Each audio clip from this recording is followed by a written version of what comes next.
mulai dari sedini mungkin untuk menjadi orang yang lebih bermanfaat. Yang terpenting, bawalah diri kalian untuk menjadi entrepreneur dalam hal apapun.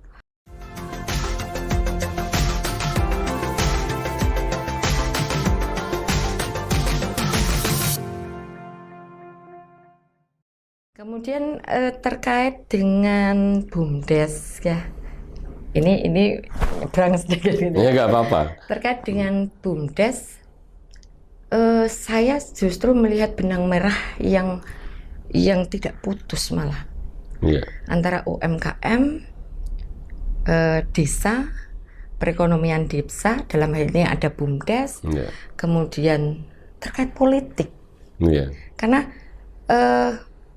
kehidupan di dalam area apapun itu, mau itu kabupaten, pemerintah, saya nggak akan bicara yang lebih luas dari itu. Saya fokus di Kudus saja dulu. Di Kudus, di kecamatan, di desa, kalau mau kapasitas politik bagus, ya harus masyarakat sejahtera dulu.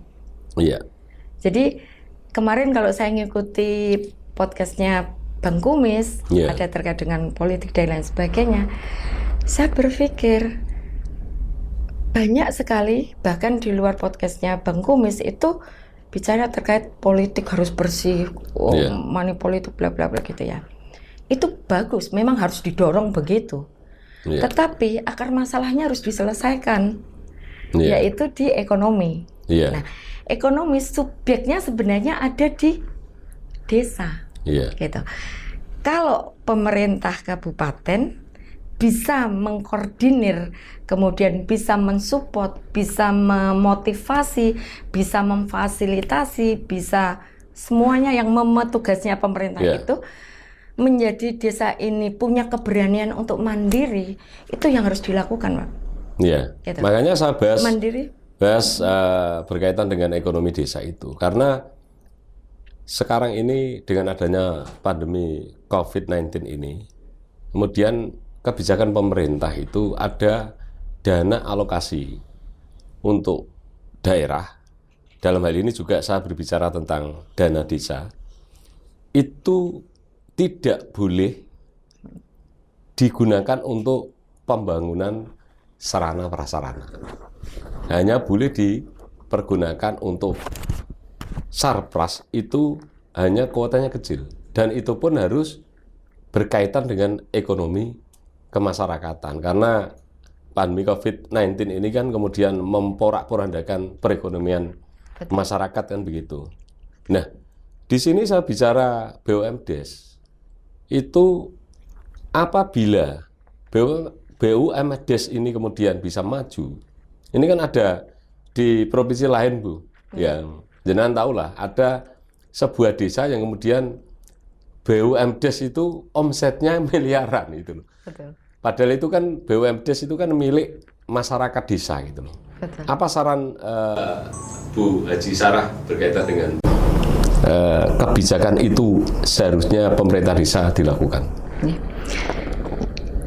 Sebenarnya justru saya mencoba membalik apa yang disampaikan Bang Kumis. Jadi harapan saya, kenapa saya bilang harapan saya? Karena saya tidak punya wewenang, saya hanya bisa bicara gitu kan. Ini mewakili ibu-ibu, gitu mewakili masyarakat biar apa itu sahabat Bang Kumis tahu gitu. Betul. Menurut saya justru kalau mau itu teratasi semua, termasuk COVID di dalamnya yang kemarin, mungkin saat ini namanya COVID. Semoga lain waktu tidak, tapi seandainya lain waktu ada namanya lain, bisa teratasi bagaimana? Itu harus mulainya dari kemandirian desa. Desa ini harus benar-benar yang mandiri ekonomi. Artinya mandiri ekonomi ini bisa menjalankan ekonomi kerakyatan sekaligus ekonomi solidaritas. Artinya apa? Waktu desa ini berani untuk melakukan kemandirian itu dalam tanda kutip, sebenarnya kebutuhan masyarakat, kebutuhan kita itu apa? Kebutuhan dasar kan air sehat, udara sehat, pangan sehat, air bersih, udara bersih, pangan sehat. Itu kan hanya 3 itu, Pak, sebenarnya kan. Kalau ini dipenuhi, dengan adanya komponen yang dimiliki desa, ada BUMDes, ada UMKM, ada penggeraknya dan lain sebagainya. Keberanian untuk bisa memenuhi kebutuhan dari masing-masing desa oleh desa itu sendiri, itu akan menjadi sesuatu kekuatan yang sangat besar. Tadi yang jenengan sebutkan mungkin yang dimaksud adalah desa Panggung-Harjo mungkin. Saya juga pernah baca itu Pak. Jadi saya waktu 2018 itu ketemu kepala desanya, kita ngobrol di teras gitu, di teras UGM. Saya ngobrol, waktu itu saya tertarik. Sempat saya bilang, Pak, kenapa nggak jadi bupati? Saya bilang setelah ngobrol banyak. Ternyata fokusnya gini, tidak Mbak, saya mau concern mengabdi di desa. Karena desa ini menjadi subjek. Itu menjadi, saya ingat banget, oh iya, kenapa tidak semua desa bisa melakukan itu? Menurut saya keberanian dari pemimpin itu harus mutlak ada. Baik pemimpin desanya harus didukung pemimpin di tingkat atasnya. Dalam hal ini Pak Bupati punya andil yang sangat besar untuk mendorong itu. Kemandirian itu contoh nih di Undaan, lumbung padi. Sudah seharusnya padi itu berasal dari kawasan Undaan sendiri, memenuhi kebutuhan. Contoh desa ke saya, desa Kalirjo. Harusnya desa Kalirjo ini bisa memanfaatkan hasil padinya untuk kebutuhan seluruh. Mau itu harga turun, mau itu harga naik. Kalau solidaritas ini sudah lahir atau sudah ada di dalam satu desa, mau harga naik, mau harga turun, mereka tuh akan sengkuyung, Pak. Tetap akan menggunakan produknya sendiri, hasil buminya sendiri. Itu contoh pangan. Kemudian UMKM, bagaimana menumbuhkan UMKM agar itu benar-benar bisa mensupport ekonomi daerahnya atau ekonomi desanya. UMKM itu diberikan ruang untuk memenuhi apa sih yang dibutuhkan. Misalnya nih, butuh ayam. Kenapa tidak dimunculkan sentra usaha ayam peternakan? Mungkin desa bisa berpikir, oh lahan ini dibuat peternakan, gitu. Kemudian butuh kan tidak ada ikan, terus gimana? Kan bisa perikanan, membuat satu perikanan bisa. Kemudian ladang ditanami sayur mayur. Semua sebenarnya berkutat pada pangan sehat, air bersih, kemudian udara bersih, itu semuanya bisa diusahakan, termasuk limbahnya. Sampah, bagaimana sampah ini menjadi dikelola dengan baik. Sebenarnya sampah ini sudah dikelola, Pak. Cuman lucunya, saya pernah ke TPA nih sama teman-teman Kadin. Di sana mengeluh, karena semua sampah ini dari semua desa itu muaranya ke sana. Ke sana semua. Berarti belum ada pengelolaan sampah pasca pengelolaan, artinya pasca pengumpulan, itu dibuat menjadi satu bahan atau mungkin satu produk yang itu berfungsi kembali, yang menjadi uang kembali. Kalau di Jakarta itu kan ada sampah menjadi kemudian tenaga listrik misalkan. Betul. Atau yang sampah yang bisa produksi untuk pupuk juga nanti diproduksi untuk pupuk, kan begitu maksudnya. Nah itu di Pogong sudah, Pogong mana tadi? Di Jogja itu ya? Bantul ya? Itu sudah Pak dilakukan itu. Jadi tidak hanya pengumpulan saja. Karena saya lihat beberapa itu dibakar, padahal itu kan polusi. Seharusnya tidak dikumpulkan untuk dibakar. Mungkin itu hanya 1-2, yang lainnya sudah di ini ya. Tetapi maksud saya yang saya lihat itu justru ini pemerintah kabupaten itu harus menarik permasalahan yang ada di bawah untuk mensupport.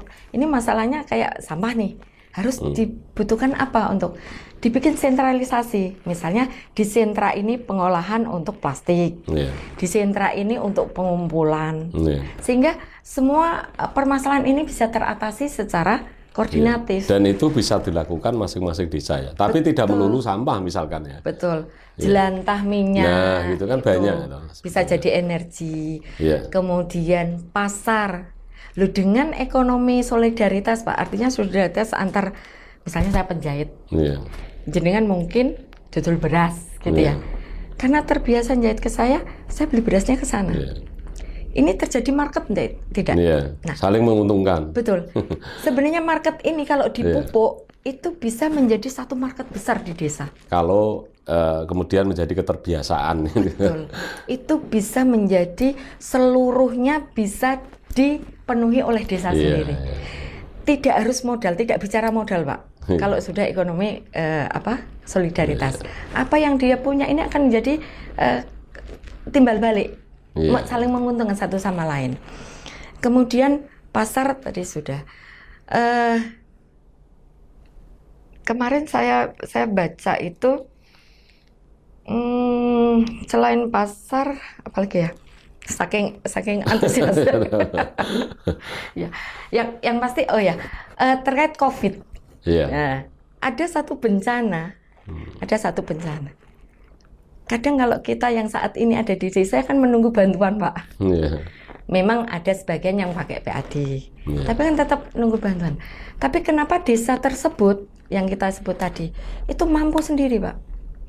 Mampu mengalokasir itu, kemudian dia bisa mengusahakan proaktif terhadap penanganan COVID itu sebagian besar dengan dananya sendiri. Yaitu tadi karena omset dari ekonomi yang sudah berkembang di desa tersebut disentralkan ke desa, dari desa untuk desa, dari rakyat untuk rakyatnya sendiri, akhirnya punya omset yang besar dan itu bisa melebar keluar untuk mendapatkan profit yang lebih besar. Sehingga apa? Kebutuhan itu bisa dibiayai seperti itu. Belum lagi masalah contoh pertanian. Meskipun di mana-mana ada kendala nih terkait dengan subsidi, masuk di undaan. Butuh nih, Mbak, subsidi, harusnya semuanya dikasih subsidi. Kenapa desa yang sudah mandiri itu tidak bicara itu? Jadi semua permasalahan sebenarnya bisa dilakukan saat sistem ini jalan untuk mandiri secara total. Nah, mungkin dari situ, Pak, mulanya dari situ. Kalau ini dijadikan habit di dalam satu area, di dalam satu kabupaten, di dalam satu desa dulu, kemudian kecamatan, kemudian kabupaten, nanti negara. Kalau negara sudah lebih kompleks. Di dalam kabupaten aja dulu. Kalau itu memang sudah benar-benar bisa berjalan habitnya seperti itu, memang butuh waktu lama, butuh pengorbanan, butuh orang yang benar-benar mau menjadi penggerak tanpa pamrih, gitu. Tapi butuh SDM, sumber daya manusia. Betul. Semua itu bisa menyerap tenaga kerja, bisa menyerap hasil bumi, bisa menyerap semuanya potensi yang ada di desa. Jadi nyatanya cuma ada slogan. di Jogja ada kan gitu. Nyatanya ada yang bisa, kenapa yang lainnya tidak gitu. Iya. Bu Sarah, ini karena saya lihat jenengan itu, saya dengarkan sejak tadi, itu jenengan itu perempuan di atas rata-rata cara berpikir. Jadi saya akan mengajak jenengan bahas tentang hak perempuan di politik. Tapi kita minum lagi. Kita minum. Terima kasih. Nggak terasa kita sudah 1 jam kan jagong, tapi masih asik. Nanti kita akan bahas tentang hak politik perempuan, itu yang penting. Siap.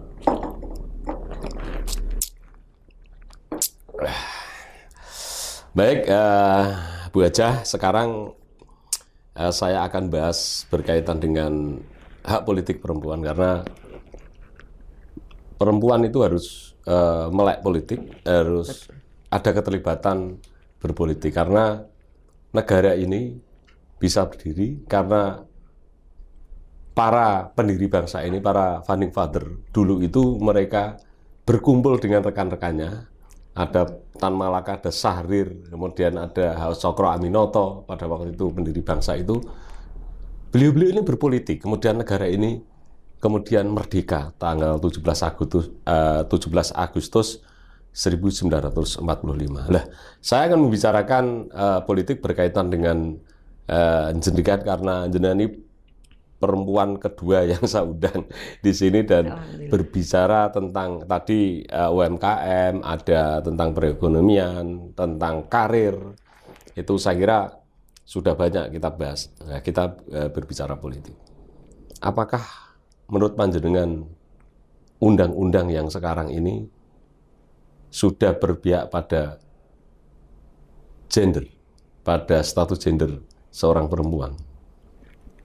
dalam hal ini berpolitik, Bu Sarah? Saya tidak tahu apakah saya berbeda kebanyakan dari politisi yang ada. Kalau ditanya apakah sudah berpihak atau tidak, melihat dari persentase 30 sebenarnya bisa dibilang tidak. Ya, kalau kita mau lihat kesetaraan gender. Karena orang pintar tidak hanya dimiliki oleh laki-laki. Gitu ya. Nyatanya Bu Sarah ini kecerdasannya melebihi laki-laki. Nyatanya yang bergerak di UMKM banyak perempuan maksudnya. Yang berhasil perempuan juga banyak. Kalau dari angka saya berpendapat begitu, tetapi kalau dari saya mungkin masih orang mau bilang saya kuno tidak masalah, tapi justru saya merasakan bahwa apa yang saya akan sampaikan ini adalah modernnya wanita.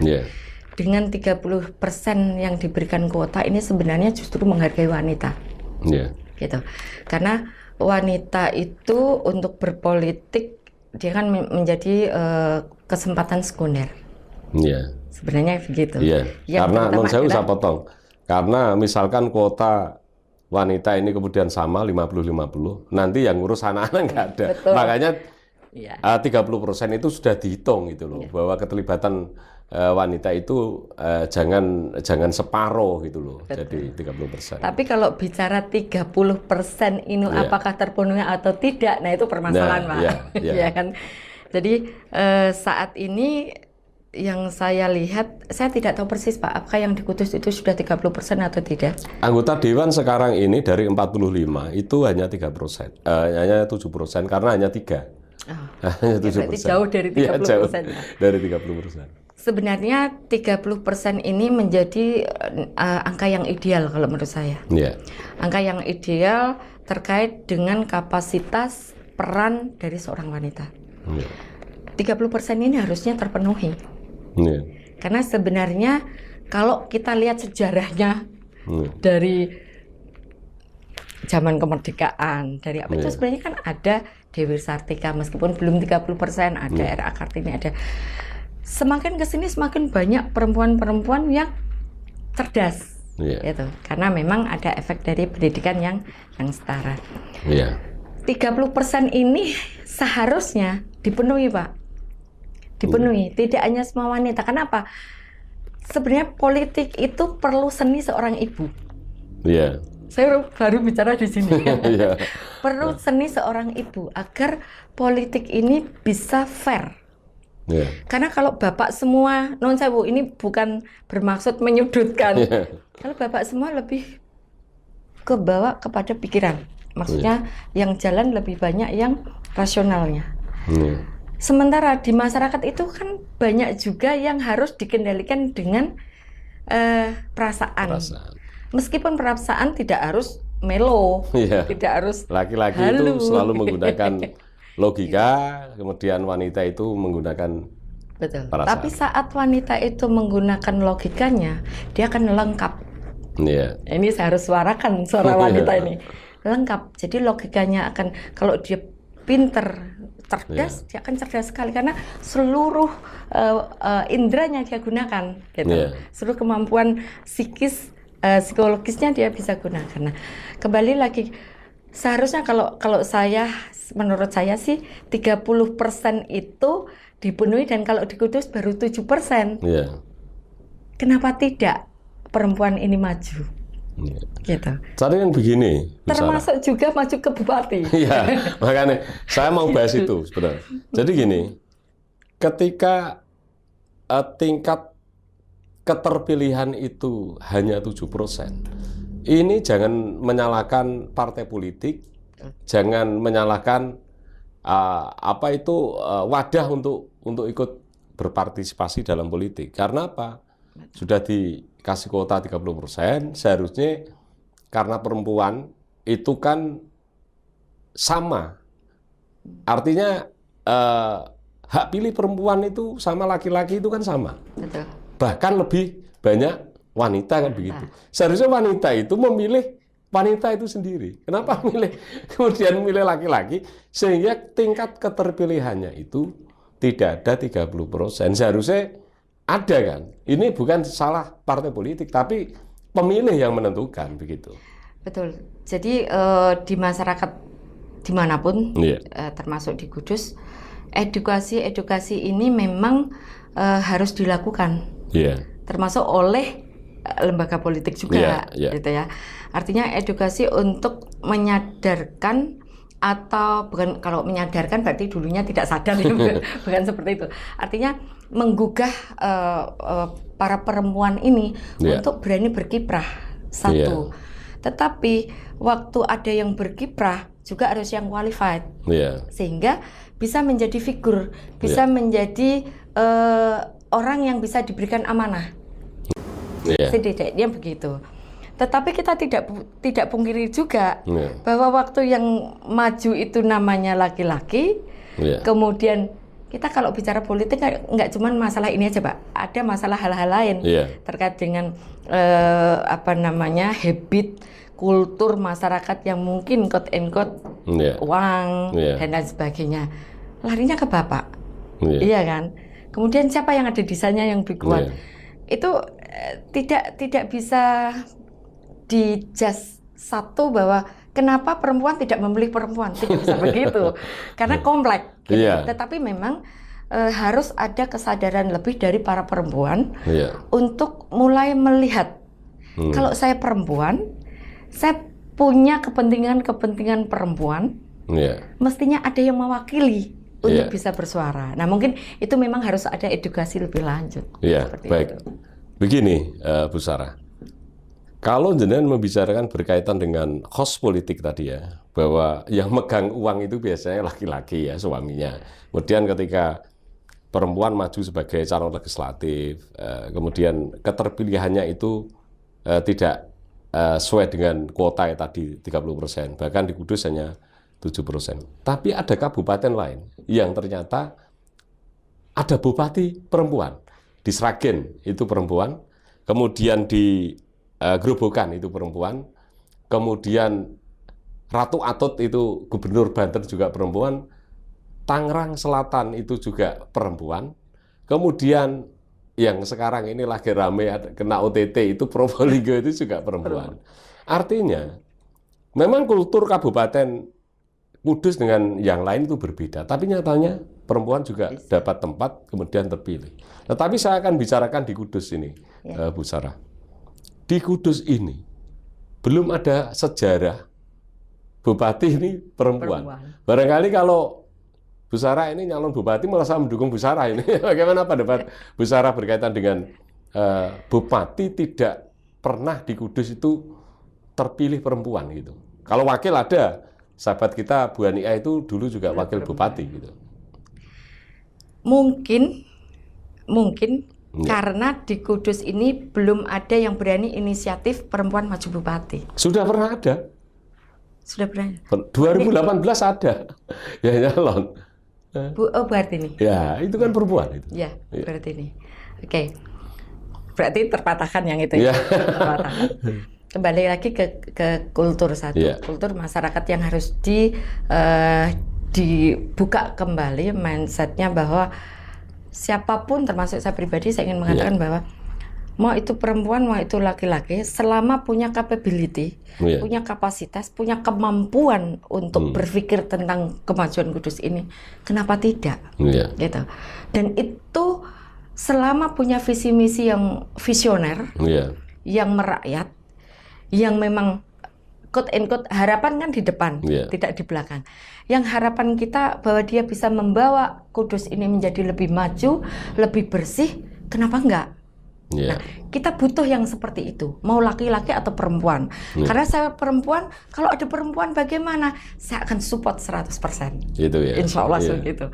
Ya, jadi dan saya melihat ada potensi Kudus ini yang punya capability, yang bagus gitu loh. Cuman kembali lagi, kita ini kan baru bicara mengenai harapan.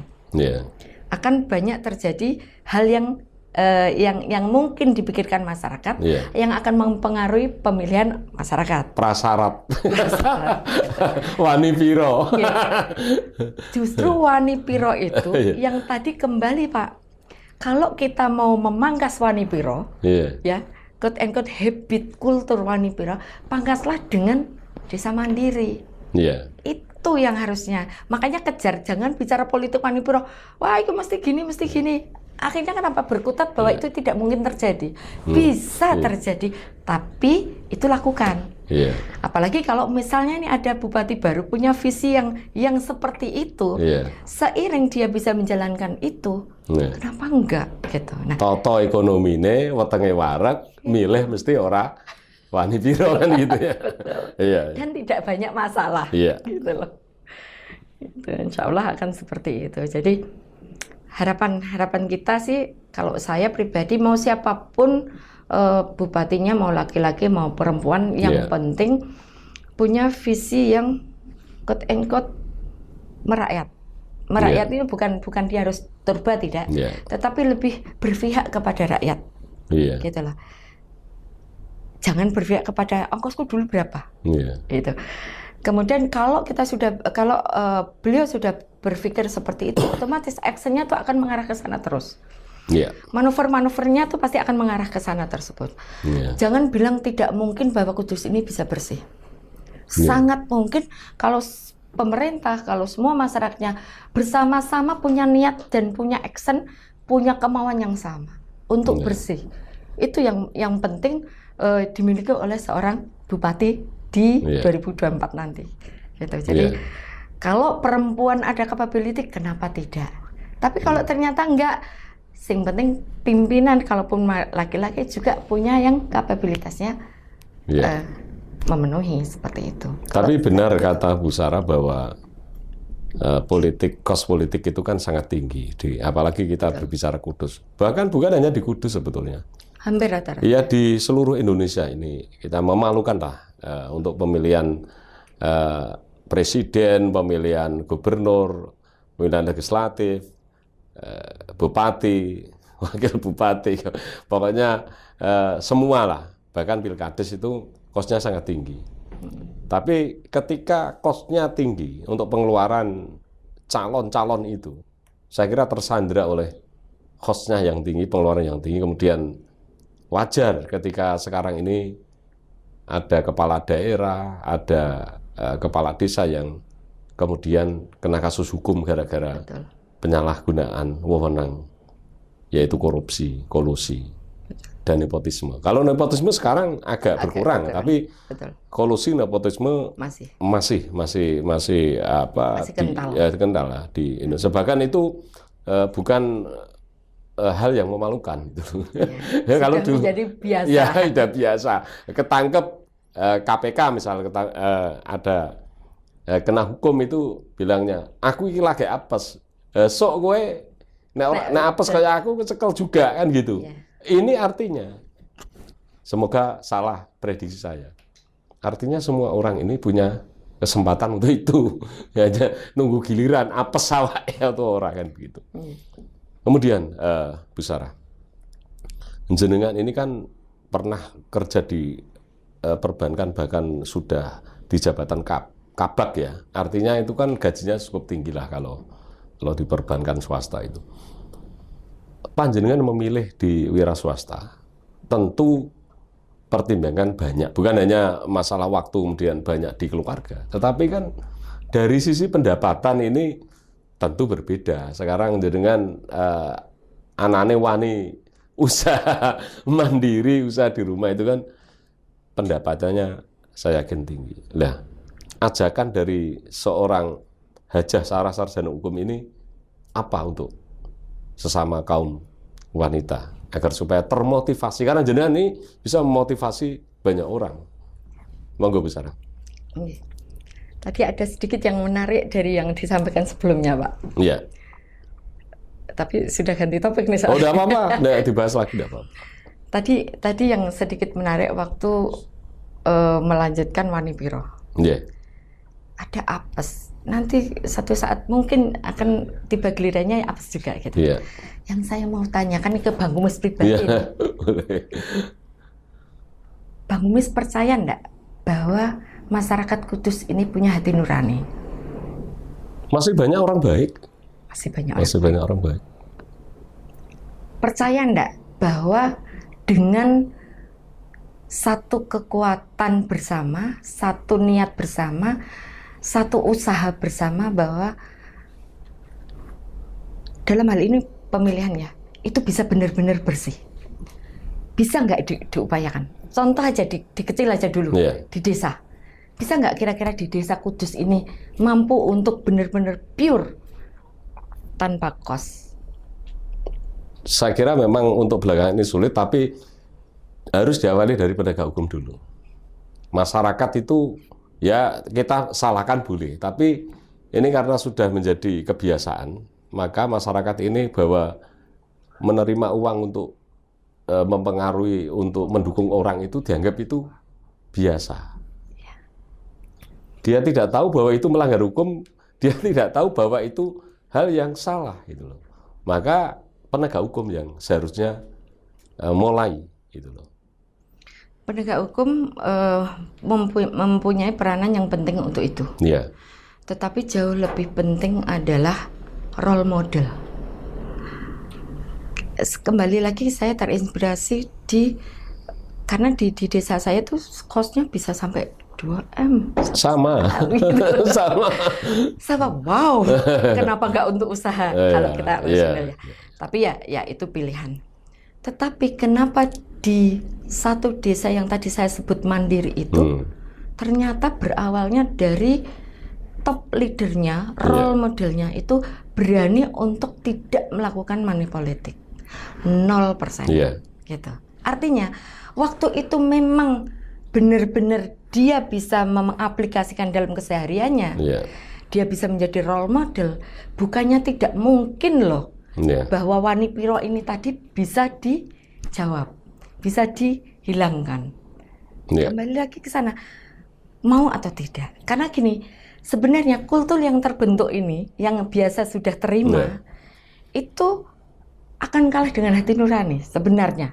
Tetapi semua komponen ini harus bersama-sama berani untuk itu. Kalau hanya menunggu dari aparat, Pak, aparat itu maling, naik ketangkep, naik orang ketangkep tetap maling, kan gitu. Artinya larinya maling tetap lebih dulu daripada larinya polisi, kan gitu. Artinya bahwa kalau hanya ditegakkan lewat aparat, mungkin tidak akan maksimal.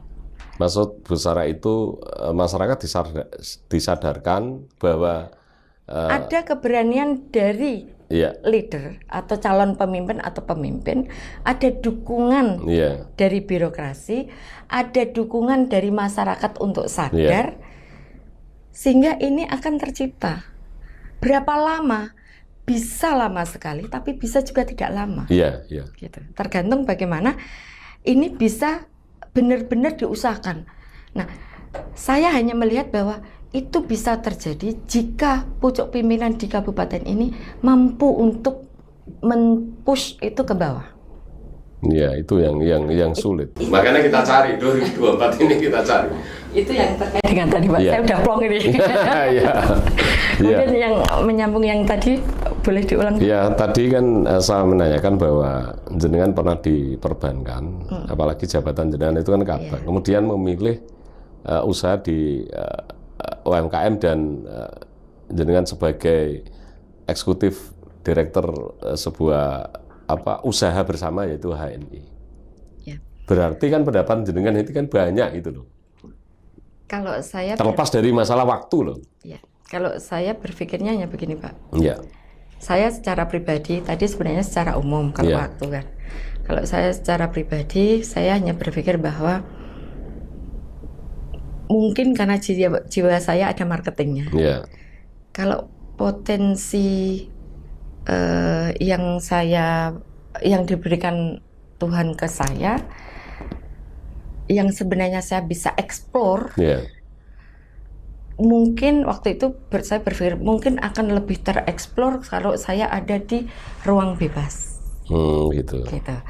Jadi perkara rezekinya sebenarnya kalau saya yakin bahwa Allah sudah tulis, sehingga bukan berarti begitu saya berani keluar saya akan mendapat pendapatan yang jauh sama atau yang sama harapannya akan begitu ke depannya, bahkan lebih.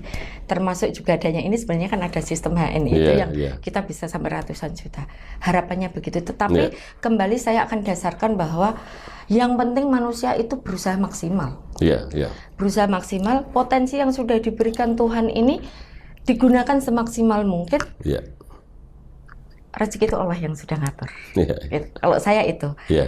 Kalau saat ini mampunya masih bekerja di karyawan, bekerjalah secara maksimal. Kalau masih ada waktu dan pikiran untuk bisa meng-create lagi kreativitasnya di usaha, kenapa enggak? Gitu. Tidak harus seperti saya mengambil keputusannya. Baik, Bu Sarah, apakah jenengan tidak punya obsesi untuk masuk di dunia politik ataupun nyalek atau nyalon bupati atau wakil bupati, Bu Sarah? Kalau itu mungkin belum terfikirkan, tetapi kembali lagi hidup saya itu satu, saya ingin menjadi orang yang bermanfaat di setiap waktu, setiap detik, apapun itu, pikiran, bahkan dulu di kantor saya 24 jam untuk tim saya, untuk anak buah saya. Artinya apapun yang saya lakukan, saya ingin melakukan maksimal, bermanfaat buat orang lain. Perkara apa yang ditanyakan tadi, saya mengalir, gitu. Intinya begitu. Mengenai pengen tidaknya saat ini boleh dibilang saya belum ada pikiran, tetapi saya tidak menutup kemungkinan Allah kembali yang menentukan. Kalau misalkan ada yang kemudian melobi Bu Sarah kemudian nyalek, apa pendapat Bu Sarah? Apakah suami yang kemudian? Yang pasti saya harus tanya suami gitu, itu ya. Artinya kan ini logis ketika saya menanyakan tentang itu, karena saya lihat Bu Sarah ini di atas rata-rata cara berpikir, bisa menjadi motivator, menjadi inspirasi banyak orang. Karena panjenengan ini secara berbicara tentang ekonomi itu jenengan lihai gitu loh. Artinya ketika jenengan masuk di politik itu kan ada dua, yaitu kalau tidak di legislatif itu kan di eksekutif gitu, maksud saya gitu. Saya juga meyakini bahwa kalau kita masih bisa bertindak dengan badan kita, dengan pikiran kita, kenapa tidak gitu ya. Artinya politik itu menjadi satu jalan yang paling efektif untuk bisa merubah sesuatu menjadi lebih baik. Nah, itu maksud saya. Sebenarnya itu yang terpikir oleh saya juga, tetapi bukan berarti saya menyiapkan diri, tidak. Tetapi saya punya pikiran itu, punya keyakinan itu, siapapun yang ada di politik, insya Allah mereka semua itu bisa membawa kondisi menjadi lebih baik. Baik, Bu Sarah, kita sudah sampai di penghujung karena saya sebenarnya pengen jago sama Bu Sarah sampai 2 jam, 3 jam kemudian, tapi karena kita dibatasi waktu, saya hanya ingin 2 hal yang perlu saya minta statement dari seorang Hajah Sarah Kustini, sarjana hukum, yaitu tentang moto hidup seorang Hajah Sarah Kustini, sarjana hukum. Moto hidup saya simpel. Ingin selalu menjadi orang yang bermanfaat. Bekerja secara maksimal. Selain itu tawakal ta'ala Allah. Itu saja moto saya. Jadi apapun itu lakukan. Ranah hasil itu bukan ranah kita. Yang penting maksimal berusaha, niat baik, niat ikhlas, tulus. Sudah. Itu moto saya. Hebat itu. Kemudian closingnya mungkin harapan saya sih perempuan-perempuan, ibu-ibu rumah tangga, anak-anak yang masih kuliah, semuanya punya potensi untuk berkembang. Mulai dari sedini mungkin untuk menjadi orang yang lebih bermanfaat. Yang terpenting, bawalah diri kalian untuk menjadi entrepreneur dalam hal apapun. Entrepreneur usaha, entrepreneur keluarga, entrepreneur politik, apapun itu. Selama dibawa dalam format yang baik, yang benar, yang lurus. Gitu. Insya Allah itu akan mendukung semua untuk menjadi kemajuan dari semua, terutama perempuan yang ada di Kabupaten Kudus. Baik. Terima kasih Bu Hajah Sarah Kustini, sarjana hukum, atas waktunya yang panjenengan ini mau saya wawancarai. Sama-sama. Ya semoga diberi kesehatan, Bu Sarah dengan keluarga, dan beri rezeki yang berlimpah dan barokah, dan juga dijauhkan dari fitnah. Amin, amin. Dan selalu bahagia bersama keluarga, Bu Hajah Sarah. Terima kasih sekali lagi. Terima kasih ke Bang Kumis dan teman-teman kru diberikan waktu untuk bisa bersuara. Semoga bermanfaat hari ini. Apa yang kita diskusikan insya Allah menjadi inspirasi, menjadi manfaat, menjadi lebih baik ke depannya. Amin, amin. Terima kasih, nanti kita undang lagi ya, lain waktu ya, kita jaga lagi.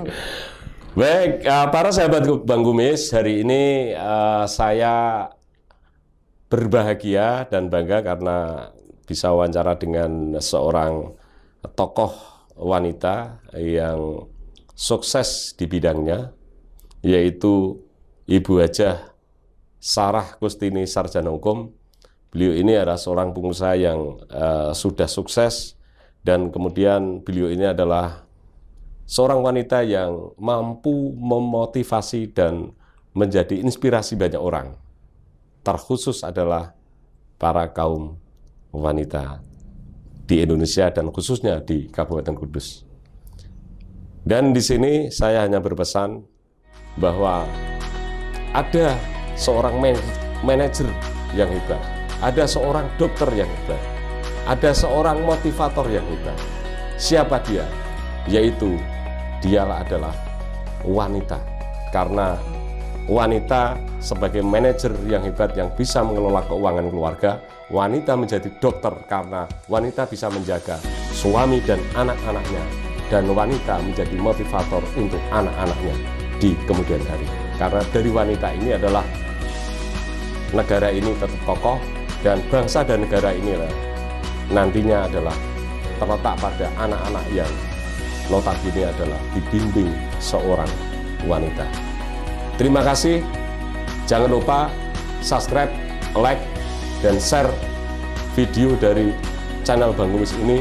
Semoga kita selalu membuat karya untuk mencerdaskan melalui dialog. Saya Bang Kumis, sampai jumpa.